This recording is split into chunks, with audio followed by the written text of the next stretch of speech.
República do Rio de Janeiro, doutor em filosofia pela UFRJ e membro do Rede Ibero-Americana de Filosofia Política. Obrigada, Lúcio. Você com a palavra agora. Obrigado, pessoal. Obrigado pelo convite, né? Poder estar aqui junto com vocês. Bom, esse título, né, que eu dei para a minha fala, eu vou ser o mais sintético possível, porque ela está relacionada com uma pesquisa que eu venho realizando já mais ou menos uns 5 anos e meio, 6 anos, né? A desinformação como arma de desestabilização sociopolítica, né? Primeiro, eu queria me colocar no sentido de aonde eu me implico nisso, né? Como é que veio, como é que surgiu essa pesquisa, né? Porque ela pode ser traduzida também como desinformação no sentido do poder da palavra ou poder das linguagens nas modalidades oral, escrita e por imagens, né? E as fórmulas estratégicas feitas com elas, né, que foram desenvolvidas na linha do tempo como uso, instrumentalização de manipulação, tomada de poder. Ou seja, é um estudo que eu venho realizando que está diretamente ligado ao que eu e todos, né, aqui em diversos lugares do mundo viemos sofrendo de um tempo para cá, se manifestando, inclusive, em derrubadas de governo, ruptura de laços democráticos e tal. Tudo começou em 2012, quando no laboratório de filosofia contemporânea, lá no IFIX, numa reunião que teve, né, o líder do laboratório, que é o Guilherme Castelo Branco, é um especialista em Foucault, uma pessoa fantástica, ele soltou que ele tinha escutado o pessoal dessa rede ibero-americana de filosofia política comentar que um golpe se aproximava do Brasil nos moldes muito parecidos com o que ocorrera naquele ano, em junho, no Paraguai, né, que o Lugo foi afastado com, eles chamam de juízo político, né, uma espécie de impeachment também. Bom, aquilo bateu assim nos ouvidos e tal, e aí logo depois, eu vou fazer uma coisa bem sintética para começar depois a fazer uma leitura aqui. Logo depois veio aqui no Brasil, né, ninguém entendeu muito bem, mas ficamos alertas, né? Um laboratório que estuda filosofia política. Eu tenho essa dupla formação, né? Sou psicólogo, psicanalista e também tenho formação em filosofia, estávamos lá. E no ano seguinte acontece aquele evento, aquela série de acontecimentos, né, das jornadas de junho de 2013, que até hoje permanece ainda sendo fonte de tentativa de compreensão, de estudo. Eu participei no início, depois eu recuei, quando eu notei que tinha algo de estranho. Veio a eleição, veio todo aquela início de ebulição política, sociopolítica e psicossocial aqui no Brasil, né, porque os ânimos começaram cada vez mais ficar exaltados, né? Até que, depois da eleição de Dilma, em 2015, começa já aquele processo todo de uma oposição violenta, né, para tirar a Dilma, né, das eleições, questionando e tal. E foi aí que eu entrei em contato, a partir de uma rede social, do Facebook, que eu tinha conta lá, não tenho mais, de uma expressão chamada guerra híbrida, uma reclamação muito agoniada de uma pessoa, né, que o Brasil estava sendo alvo disso e tal. E no início eu confesso que eu achei uma coisa meio... Eu falei que nome estranho, né, e fui tentando entender, e aí dei de cara com um livro, né, que ainda não tinha tradução em língua portuguesa, de um cientista político chamado Andreu Coríbico, que hoje mora na Rússia, chamado Guerras Híbridas das Revoluções Coloridas aos Golpes. Eu não entendia absolutamente nada daquilo ali que se tratava, estava tentando compreender um pouco do que estava acontecendo, que para mim e para muitas pessoas, eu acho, era tudo muito novo, né? É aí que vai entrar a segunda parte da minha fala aqui hoje, né? Nesse livro, para minha surpresa, lendo o livro, eu dei de cara com um nome de um sujeito, né?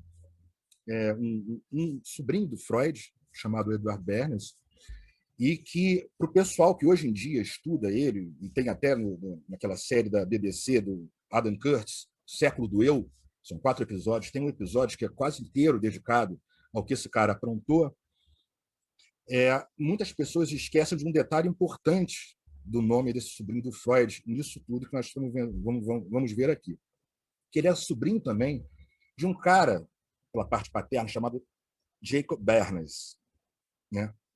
Um filólogo muito renomado, que influenciou o Nietzsche, que influenciou o Freud e o Breuer no início do desenvolvimento da psicanálise, porque ele era um especialista no estudo da catarse, um especialista em Aristóteles E ele tinha, o Lacan cita esse cara, se eu não me engano, no Seminário 2, eu acho, depois eu posso ver isso, mas o Lacan cita sem trabalhar muito toda a importância do Bernays que ele teve tanto para o Freud, para o Breuer, como para o estudo da catarse, do poder da linguagem, então, não sei o quê. Bom, e aí começa a segunda etapa da...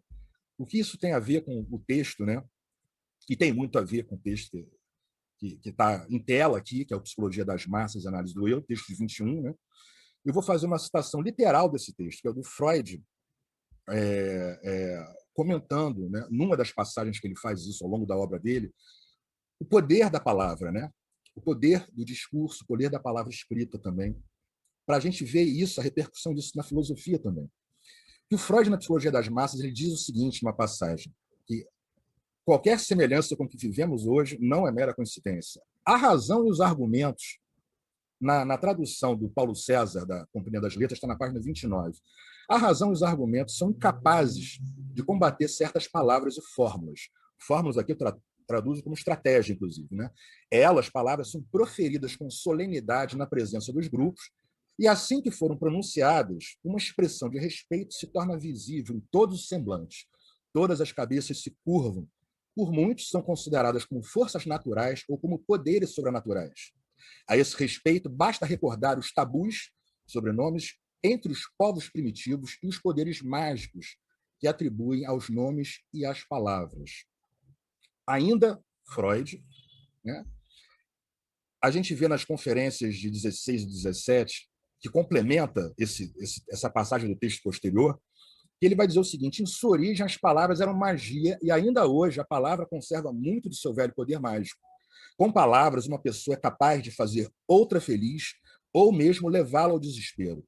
É com palavras que um professor transmite seu conhecimento aos estudantes e é também por intermédio das palavras que o professor transmite, que o orador arrebata uma assembleia dos ouvintes, influenciando seus juízos e decisões. Palavras provocam afetos, constituem um meio universal de que valem as pessoas para influenciar umas às outras. Essas citações que eu estou fazendo aqui, eu relaciono muito, para fechar essa parte da minha fala, com uma passagem da filosofia antiga que é importantíssima. Eu não encontrei em lugar nenhum até hoje o Freud se referindo diretamente, mas eu suspeito fortemente que ele leu, e é ao elogio de Helena, do Gorgias Leontino, que ele usou como interlocução, se é que não usou também, com o texto o Peritu Miontos, que é sobre o não-ente, que é um outro texto do Gorgias também. E o Gorgias vai falar do poder soberano da palavra, do discurso, mas também da escrita e também das imagens enquanto eles significam, atuando como um fármaco, como um medicamento, como uma droga na psique, sendo justamente capaz de conduzir as mentes, influenciar os juízos, encantar, persuadir, fazer brilhar aos olhos de quem escuta coisas que as pessoas não veem. Né? Os físicos, astrônomos fazem isso muito bem. Isso é destacado pelo Gorgias. Né? Ok, e aonde entra o tal do Edward Bernays? Né? Para quem tiver curiosidade, um brasileiro que também fala disso, de um livro, é o G7 Souza, no Guerra contra o Brasil, tem um capítulo inteiro que ele fala do Bernays. Claro, ele faz o recorte do olhar do sociólogo, mas vale a pena dar uma olhada, né, para ver as observações que ele faz. Esse cara é muito curioso, ele fez uma espécie de, como é que eu vou dizer? Eu não vou dizer sequestro, não sei. Ele fez uma apropriação das ideias do tio, e muito provavelmente também do Bernie, do Jacob, do outro, que era um especialista em estudo de catarse, né? Para desenvolver umas teorias colocadas em prática de propaganda de massa, né? Ou seja, de estratégias de condução de massas baseado no manuseio estratégico dos discursos da linguagem. Né? Esse cara ele foi morar nos Estados Unidos no final do século... foi em 1998, eu acho, ou seja, ele era um vieniense quase estadunidense. Né? Com 8 anos de idade foi. E ele fez carreira lá. Como assim? Na Primeira Guerra Mundial, se a gente for seguir na linha do tempo aqui, né, eu vou fazer um traço aqui. A evolução das estratégias de discurso, né, que manipulam massas na linha do tempo. A gente teve o cine, né, Primeira Guerra Mundial, que muitas propagandas foram feitas pelos ingleses, né, inclusive para incentivar o recrutamento de soldados. Nós tivemos o rádio, um outro momento que os nazistas foram negativamente exemplares em mostrar o poder de alcance destruidor, né, da oratória, né, do encantamento das massas pelo rádio. Nós tivemos as TVs já surgindo. Em 1954, o Edward Bernays, sobrinho do Freud, ele participou ativamente no golpe da Guatemala, usando propaganda, né, e desinformação e manipulação das massas, né? E agora é a era que nós vivemos, que é a era da internet, né? É a era das plataformas sociais, da superfície digital, as portas aí do 5G, da internet das coisas, aonde aparelhos e dispositivos vão estar conectados, né? Isso implica também manipulação e controle nesse sentido. Pois bem, o Bernays, jovenzinho, ele participou da campanha de propaganda na Primeira Guerra para o presidente Woodrow Wilson. Ele, muito jovem, participou dos ingleses dos Estados Unidos. Ele estava envolvido, né? No documentário do Adam Curtis tem uma passagem mostrando isso. Após isso ele já tinha contato, algum contato com a obra do tio. Se eu não me engano, inclusive, ele foi responsável por uma edição que aconteceu lá, foi distribuída nos Estados Unidos, quando antes do Freud romper com ele, que o Freud rompe com ele, né? No momento lá que o Freud percebeu que o sobrinho tinha umas ideias assim bastante perigosas e distorcidas, né, sobre o que a psicanálise que ele, Freud, estava desenvolvendo poderia trazer e oferecer para a humanidade, ele rompe.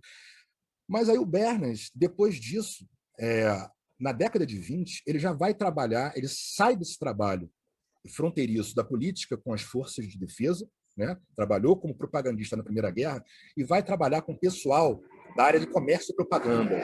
Ele se torna um grande propagandista, né? Apenas por exemplo, caso alguém aqui não saiba ou não conheça, muitos aqui seguramente já viram até documentário, até estudam isso, mas para ver aonde ia a elaboração das estratégias desse Bernays, naquele período, década de 20, era vetado, né?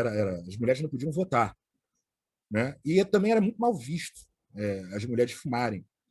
E ele foi contratado por uma empresa de cigarros que é a American Tobacco Company, né? Ela fazia o que hoje é o Look Strike, para fazer uma propaganda para conquistar esse público consumidor. Ele já estava ali entregue a trabalhar com isso, pessoal. E ele bolou uma propaganda no desfile de Páscoa, né? Combinou previamente com fotógrafos, bolou uma propaganda em que, em determinado momento, mulheres jovens sacariam cigarros das roupas e acenderiam diante dos flash. Ele foi antes conversar com um psicanalista, pedir opinião sobre o que ele faria de propaganda ali, um tal de Abraham Hill, que já era daquela turma da escola estadunidense da psicologia do ego, né? Uma escola que a Anna Freud participou também tão ativamente para construir as teses e práticas deles lá. Pois bem, uma vez fotografada essa cena, ele jogou isso na mídia, as jovens sufragistas brilhando com suas tochas da liberdade. E, para completar, ele combina, né, com comerciantes, com donos de loja, que a cor verde estava na moda, que era o ideal para as mulheres usarem e tal. E era a cor do maço de cigarro da Look Strike. Senão ele estaria fazendo propaganda para todos os cigarros, né? Ele foi contratado por essa. Isso é apenas um exemplo do que ele bolou. Mas tá, e daí? O que isso tem a ver com desinformação hoje em dia, como arma de guerra midiática, né? Que forja revoluções coloridas, que forja, que ajuda lawfare a atuar, corroendo uma democracia por dentro, com a população acreditando que a luta contra a corrupção é uma coisa muito parecida com o medo do comunismo, né? Que o Bernays trabalhou isso muito bem, né? Tem que lutar contra a corrupção, uma bandeira, né? Na virada para a Segunda Guerra, ele se aproxima da leitura de um cara chamado Liddell Hart, que era um teórico de abordagem indireta. Os alemães começam a desenvolver operações psicológicas de massa, né? Eles usavam muito isso, né? A linha Maginot, por exemplo, ela cai com a surpresa da velocidade do ataque que eles fizeram. Ela era considerada intransponível. Então, eles já começam a trabalhar com rádio, ou seja, a força da palavra, da persuasão, sendo veiculada por um meio que ela se propagava para milhões, né? E usando operações psicológicas também. Ele ali tem a sacada de mudar a palavra propaganda para relações públicas. E ele leva para os Estados Unidos da América a ideia de que ele criou isso. As faculdades de relações públicas, elas devem ao Edward Bernays essa criação. Ele começa a desenvolver, aprimorar os estudos dele sobre o poder de alcance da palavra oral também, né, escrita, e por imagens, essas construções midiáticas, não só no campo do comércio, como no campo das defesas, e ele vai escrever um texto chamado Engenharia de Consentimento, né, em 47, se não me engano, que é o que nos interessa muito aqui. É o quê? Uma estratégia de abordagem da massa em que consegue fazer que muita propaganda direcionada faça com que uma população aceite e consinta com coisas que, a princípio, ela não deveria aceitar e consentir. É toda uma engenharia social que prepara a manipulação da massa através dos discursos para que ela faça adesão a algo. Exemplo aqui no Brasil, que possa sacrificar algumas coisas da democracia em prol de um ideal que, às vezes, ele é construído na cabeça das pessoas. Né? Aquilo ali não vai existir, vai ficar uma terra arrasada. Né? Ele vai dar sequência nesse estudo dele, né? nesse desenvolvimento dessas técnicas de manejo da linguagem, da propaganda, para atingir as massas, né? Para atingir os desejos, utilizando uma coisa que eu faço uma leitura pessoal, lendo e relendo e vendo os vídeos que tem passagens dele, que ele faz uma coisa que até então eu não sabia que alguém tinha usado isso. Ele vai fazendo pesquisas e reuniões de grupo com pessoas para localizar os desejos. Um sabão em pó, por exemplo, né? Que as pessoas sonhavam com aquilo, o que elas queriam, o que elas desejavam e tal. E ele vai focando que a propaganda ela tem que atingir medo e desejo, que ela seria muito eficaz. Não é difícil perceber que os políticos e a área militar, a essa altura, já estava de olho nesse cara. Né? Um cara que começou na Primeira Guerra já, aprendendo, trabalhando com o tal de Walter Lippmann, que era um especialista em psicologia de grupo também, não só o Freud, que eu acho que ele pegou muitas coisas, né, dessa ideia do inconsciente, tem forças irracionais, essa leitura mais básica, né, do que a psicanálise veio desvelando. E aí, nessa etapa da vida dele, né, do golpe da Guatemala em diante, né, que ele participou ativamente, atenção, criando gabinetes de desinformação na própria Guatemala e convencendo os estadunidenses de que a Guatemala era uma ameaça comunista. Olha que loucura, né? Seria uma base da União Soviética que estaria ameaçando o cidadão estadunidense de uma disseminação do comunismo. Né? Isso, olha o consentimento sendo construído na cabeça de uma população que talvez ela não concordasse com uma invasão, né, de um outro país somente por invadir. Né? Eu não vou julgar os estadunidenses, achar que todos acham isso legal, né? Mesmo sendo um império de guerra, como a gente sabe que é. Bom, para ir para a última etapa da fala, esse cara ele viveu 100 e tantos anos, gente. Ele viveu, acho que 105 anos. Então, ele influenciou uma geração, 2 gerações ou mais, de comunicólogos, de psicólogos, de estudiosos de política, de militares, né? No uso desses instrumentos envolvendo linguagens e imagens para atingir populações, ou seja, no uso geopolítico, de tomada de poder, e isso na era da internet, só para vocês visualizarem uma passagem que eu destaco num vídeo que eu fiz, isso aparece com muita clareza num vídeo do Adam Curtis também, em que aparece a reeleição do Clinton sendo preparada em 94. O Clinton perde, aspas, a maioria, né, de democratas lá nas casas estadunidenses, os republicanos avançam, e ele fica preocupado com a reeleição. Olha só que coisa. Naquele ano, isso é toda uma escola sendo formada. Né? Eles usam, na campanha, já preparando a população para uma reeleição do Clinton, que aconteceu, eles contratam uma empresa chamada Penn-Sean, essa empresa existe ainda, que ela trabalha com pesquisas neuro alguma coisa, eu não lembro o nome, mas não é neurolinguística, não. Mas um nome desse, que na verdade era operação psicológica. Né?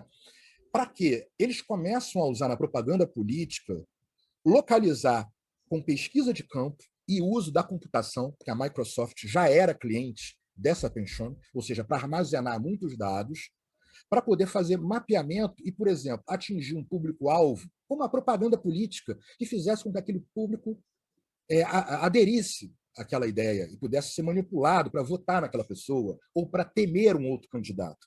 Isso já começa a aparecer muito claramente. Não sei se no do Reagan já tinha, eu não cheguei até ali, porque é muito material. E isso, hoje em dia, como é que isso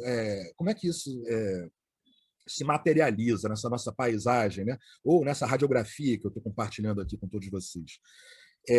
Gente, em 1990, ainda nesse período, surge uma agência chamada Strategic Communication Laboratories, SCL Group. Ela existe. Se vocês olharem na internet, vocês vão ficar surpresos, para quem não conhecer.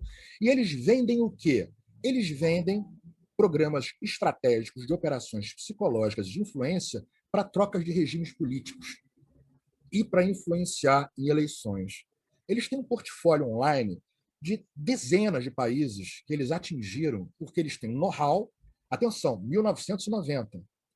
Essa agência é a matriz da famosa Cambridge Analytica, que atuou nos Estados Unidos quando o Trump ganhou, e aqui no Brasil, que o pessoal fica assim, o Steve Bannon é só um peão.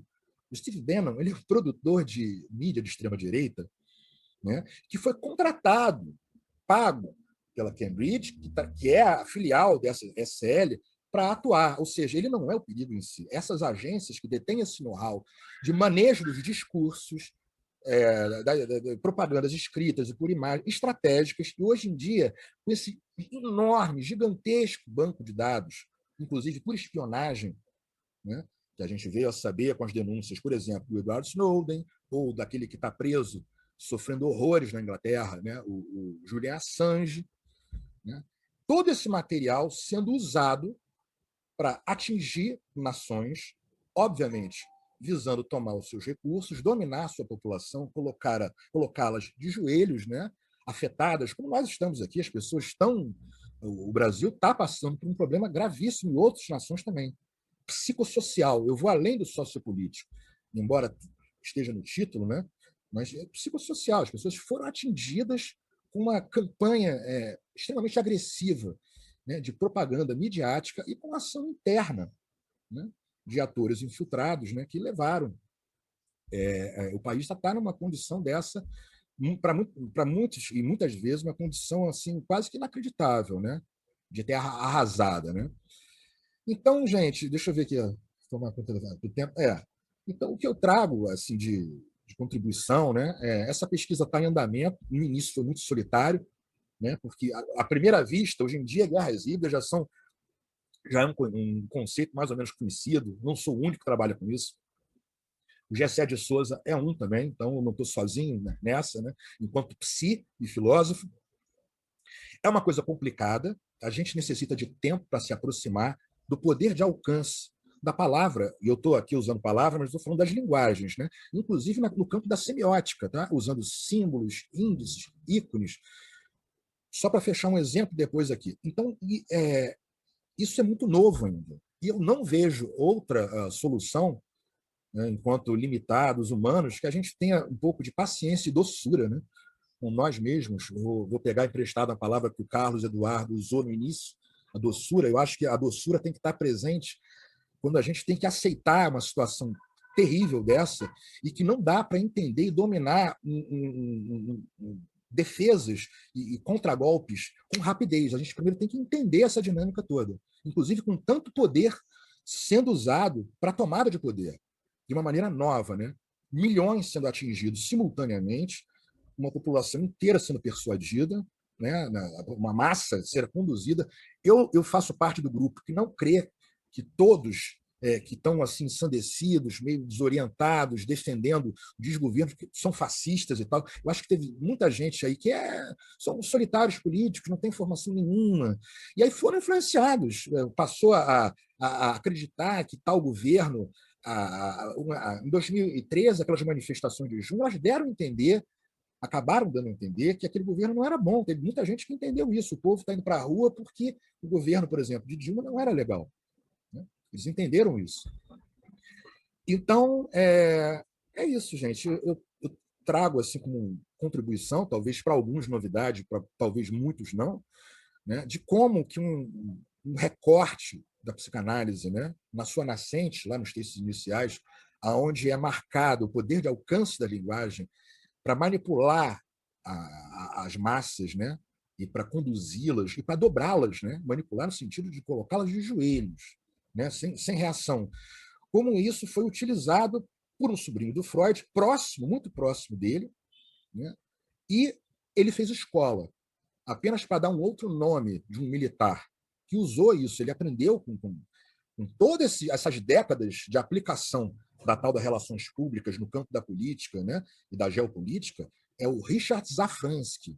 Se vocês forem depois dar uma olhada, eu posso compartilhar também textos em que ele é citado. Esse cara desenvolveu os que eles chamam de artefatos semióticos, ou seja, ele trabalhava com uma tal de guerra neocortical, aonde propagandas por imagens, falas e escritas, imagina o poder de alcance disso com vídeos e memes, montagens, seriam capazes de desorientar uma massa.